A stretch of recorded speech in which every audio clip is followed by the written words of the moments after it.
Hello my dear student, myself Vidyashree. I am Business Studies lecturer in Alpha Pre-University College, Krishnarajanagar. This is my third video class. In the last video, you learnt importance and objectives of the management. Today I am going to explain management as an art, management as an science. Management is both art and science. First I am going to explain management as an art. ನಿರ್ವಹಣೆಯು ಕಲೆಯಾಗಿ. So ಇದರಲ್ಲಿ ಬರುವಂತಹ topic, this topic includes meaning of heart, features of heart. First of all, meaning of heart. What is the heart? ಕಲೆ ಎಂದರೇನು? So heart is the skillful and personal applications of existing knowledge to achieve desired result. So hearts ಅನ್ನೋದು ಒಂದು skillful and personal applications of existing knowledge to achieve desired result. ಅಪೇಕ್ಷಿತ ಫಲಿತಾಂಶಗಳನ್ನು ಸಾಧಿಸಲು ಅಸ್ತಿತ್ವದಲ್ಲಿ ಇರುವಂತಹ ಜ್ಞಾನ ಮತ್ತು ಕೌಶಲ್ಯಗಳನ್ನು ಪೂರ್ಣವಾಗಿ ಮತ್ತು ವೈಯಕ್ತಿಕವಾಗಿ ಅನ್ವಯಿಸುವುದಕ್ಕೆ ನಾವು ಕಲೆ ಅಂತೇಳಿ ಕರಿತೀವಿ. So heart is skillful and personal applications of existing knowledge to achieve desired result. ಅಪೇಕ್ಷಿತ ಫಲಿತಾಂಶಗಳನ್ನು ಸಾಧಿಸಲು ಅಸ್ತಿತ್ವದಲ್ಲಿ ಇರುವಂತಹ ಜ್ಞಾನ ಮತ್ತು ಕೌಶಲ್ಯವನ್ನು ಪೂರ್ಣ ಮತ್ತು ವೈಯಕ್ತಿಕವಾಗಿ ಅನ್ವಯಿಸೋದಕ್ಕೆ ನಾವು ಹಾರ್ಟ್ ಅಂತೇಳಿ ಕನ್ಸಿಡರ್ ಮಾಡ್ತೀವಿ. ಸೊ ಬೇರೆ ಅರ್ಥದಲ್ಲಿ ಹೇಳಬೇಕು ಅಂತ ಹೇಳಿದ್ರೆ heart is concerned with personal applications of knowledge. It is required to practice the basic principle is known as heart. Heart is a personal applications of knowledge, creativity. It is required to practice the basic principle. So this is meaning of the heart. Next, features of heart. The following features of the heart. First one, existence of theoretical knowledge, personalized application. Third one, based on practice and creativity. So these are some features of the heart. First one, existence of theoretical knowledge. Heart presupposes the existence of theoretical knowledge. Heart presupposes the existence of theoretical knowledge. For example, literature on dancing, public speaking, acting, music is widely recognized. So ಈ first point ಏನು ಹೇಳುತ್ತೆ ಅಂತ ಹೇಳಿದ್ರೆ art presupposes the existence theoretical of knowledge. For example, a literature on dancing, public speaking, music and acting. It is widely recognized. Second point, personalized applications. The use of skills, knowledge are varies from individuals to individual. ಏನು ವ್ಯಕ್ತಿಗಳು ತಮ್ಮ ಜ್ಞಾನ ಮತ್ತು ಕೌಶಲ್ಯಗಳನ್ನು ಹೊಂದಿರುತ್ತಾರೋ ಆ ಜ್ಞಾನ ಮತ್ತು ಕೌಶಲ್ಯಗಳು ವ್ಯಕ್ತಿಯಿಂದ ವ್ಯಕ್ತಿಗೆ ಬದಲಾವಣೆಯನ್ನು ಹೊಂದಿರುವಂಥದ್ದು. For example, 2 writers, 2 dancers, 2 actors are 2 public speakers, they people are differ their art. So ಈ ಪಾಯಿಂಟ್ ಏನಂತ ಹೇಳುತ್ತೆ ಅಂತ ಹೇಳಿದ್ರೆ personalised applications. The use of skills and knowledge of individual differ from one individuals to another individuals. For example, 2 writers, 2 actors, 2 speakers and 2 dancers. They people have differ from their art. Next, based on practice and creativity. All artists practician. Art involves creativity practice based on the existence of theoretical knowledge. So ಈ point ಏನು ಹೇಳುತ್ತೆ ಅಂತ ಹೇಳಿದ್ರೆ art involves practician and art involves creativity practice based on the existence of theoretical knowledge. So these are some features of the art. Above these features we can say management as an art. So first point ಏನು ಹೇಳುತ್ತೆ existence of theoretical knowledge. Art presuppose the existence of theoretical knowledge. For example, literature on dancing, public speaking, acting or music is widely recognized. Second point, personalized application. Second point ಏನು ಹೇಳುತ್ತೆ personal ಅಂತ ಹೇಳಿದ್ರೆ ವೈಯಕ್ತಿಕವಾಗಿರುವಂಥದ್ದು. So ಒಬ್ಬ ವ್ಯಕ್ತಿ ಹೊಂದಿರುವಂತಹ ಜ್ಞಾನಕ್ಕೂ ಬೇರೆ ವ್ಯಕ್ತಿಗಳು ಹೊಂದಿರುವಂತಹ ಜ್ಞಾನಕ್ಕೂ ಡಿಫರೆನ್ಸಸ್ ಅನ್ನೋದು ಇರುತ್ತೆ. ಸೊ ಎಲ್ಲ ವ್ಯಕ್ತಿಗಳು ಒಂದೇ ಥರದ ಜ್ಞಾನ ಮತ್ತು ಕೌಶಲ್ಯಗಳನ್ನು ಹೊಂದಿರೋದಕ್ಕೆ ಸಾಧ್ಯ ಇರುವುದಿಲ್ಲ. So the use of skills and knowledge of individual differ from individuals to individual. For example, two dancers, two writers, two actors, they people differ from their heart. Next, based on practice and creativity. All art is practician. Art involves creative and practice based on the existence of theoretical knowledge. So these are some features of the art. Above these features we can say management as an art. Next, management as an science. What is the science? Science andre ಏನು? So management ನಿರ್ವಹಣೆಯು ವಿಜ್ಞಾನವಾಗಿ ಅಂತ ಹೇಳಿದ್ರೆ ಏನು? ಏನಕ್ಕೆ ನಾವು ನಿರ್ವಹಣೆಯನ್ನು ವಿಜ್ಞಾನ ಅಂತೇಳಿ ಕನ್ಸಿಡರ್ ಮಾಡ್ತೀವಿ? ಸೊ ಏನಕ್ಕೆ ಅಂತ ಹೇಳಿದ್ರೆ management includes rules, regulations, policies, procedures, principles, observations and experimentation. So management as an science.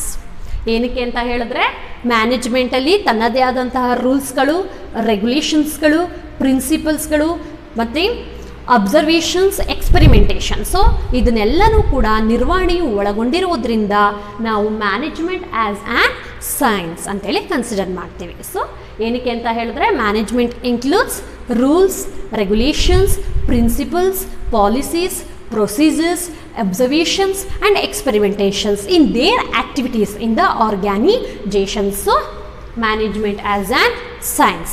Next, features of science.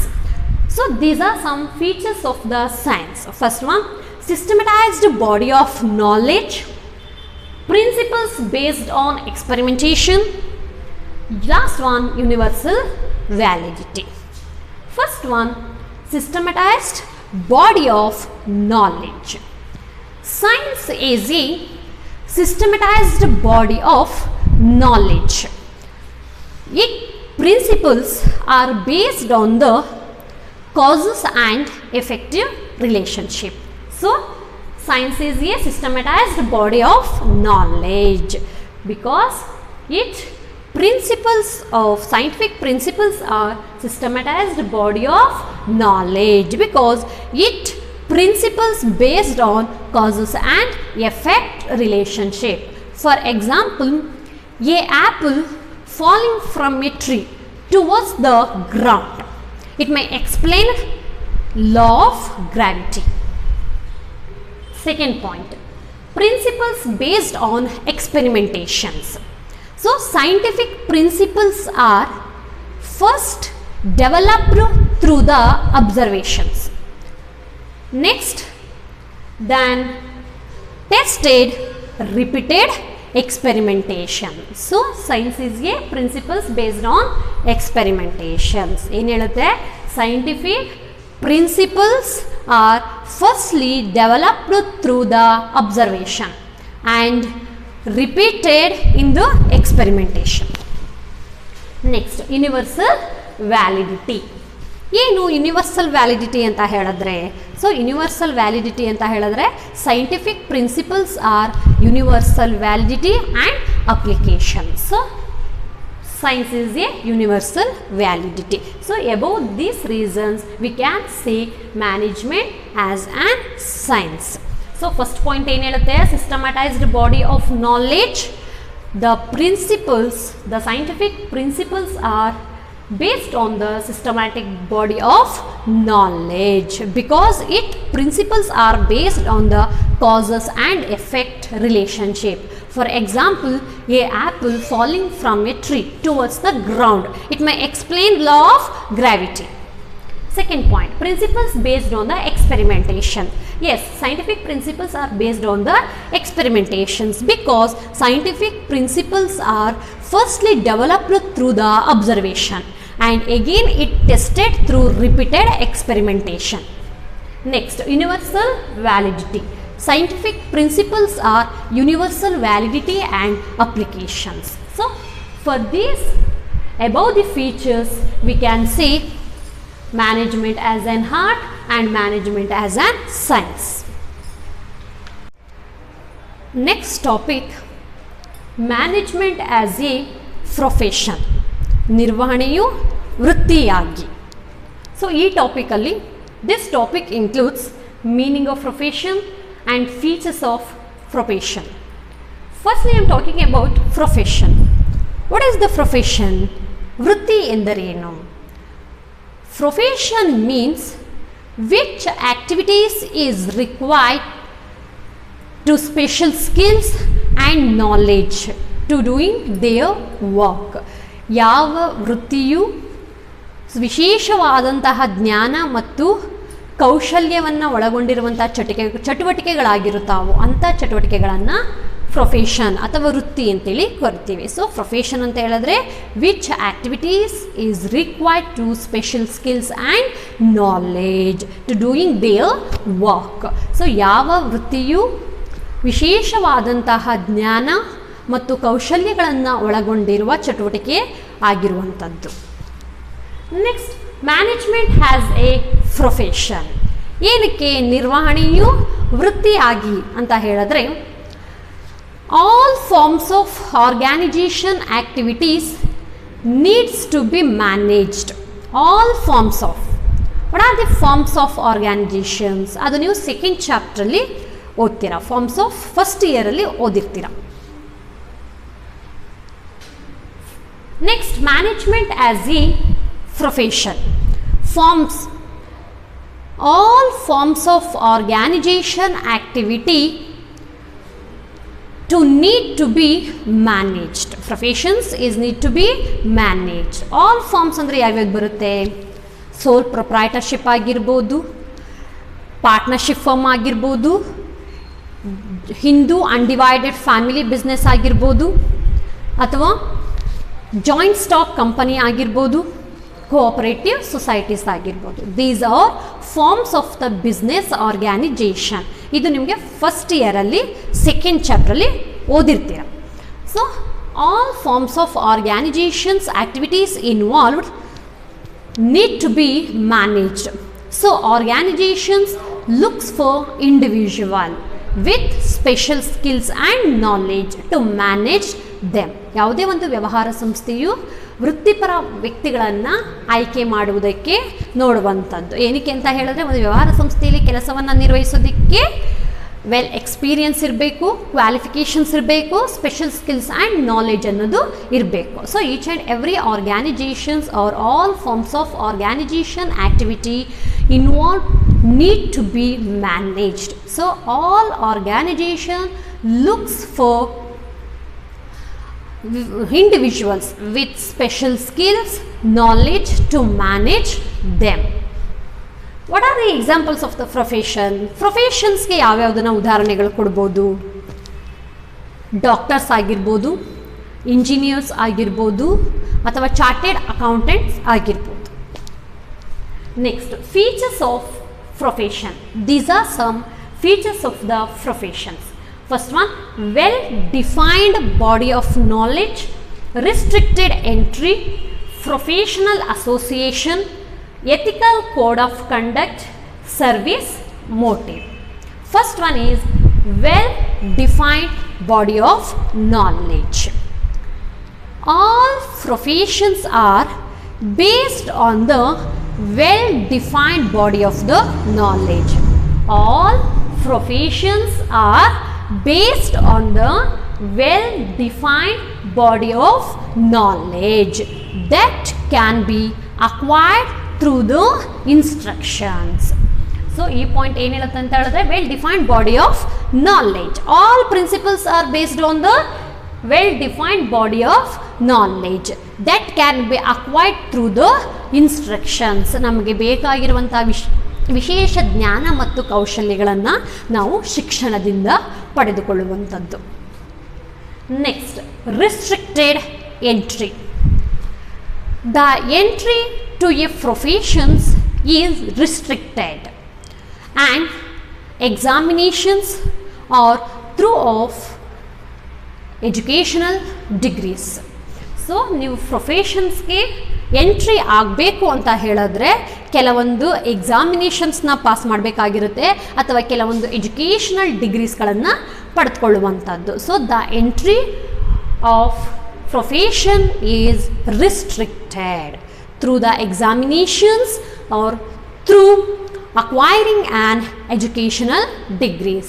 For example, you want to become a chartered accountant in a Indian candidate. So ನೀವು ಭಾರತದ ಅಭ್ಯರ್ಥಿಯಾಗಿ chartered accountant ಆಗಬೇಕು ಅಂತ ಹೇಳಿದ್ರೆ ನೀವು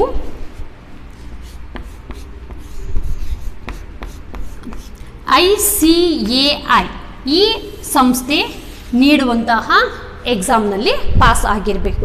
ಏನು ICAI ಅಂತ ಹೇಳಿದ್ರೆ institute of chartered accountant of India. ಈ ಸಂಸ್ಥೆ ನೀಡುವಂತಹ ಎಕ್ಸಾಮಲ್ಲಿ ನೀವು ಪಾಸ್ ಆದರೆ you want become a chartered accountant in a Indian candidate. Next, professional associations. So professional associations is also called professional organization, professional body and professional society. Professional association is also called professional body, professional association and professional society. All professions are affiliated with a professional association. All professions are affiliated with a professional association which regulates entry, grants certificate of practices and enforce the code of conduct. So professional association is also called professional body, professional society and professional organization. All professionals affiliated with the professional associates. So professional associates which regulates entry, enforce code of the conduct and grant certificate of practices. Next, ethical code of conduct. ಏನು ethical code of conduct ಅಂತ ಹೇಳಿದ್ರೆ all professionals bounded by the ethical code of conduct because it guides behavior of its members. So all professionals are bounded by a ethical code of conduct because it defines or it guides behavior of its members. Next, service motive. Each and every professions aim ಏನಾಗಿರುತ್ತೆ? Providing services to their clients. For example, ವಕೀಲ ತನ್ನ ಗ್ರಾಹಕರಿಗೆ ನ್ಯಾಯವನ್ನು ದೊರಕಿಸುವಂತೆ ಮಾಡಿಕೊಡುವಂಥದ್ದು. So these are some features of the profession. First one, well defined body of knowledge.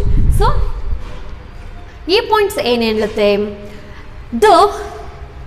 all professions are based on the well defined body of knowledge that can be acquired through the instruction. Next, restricted entry.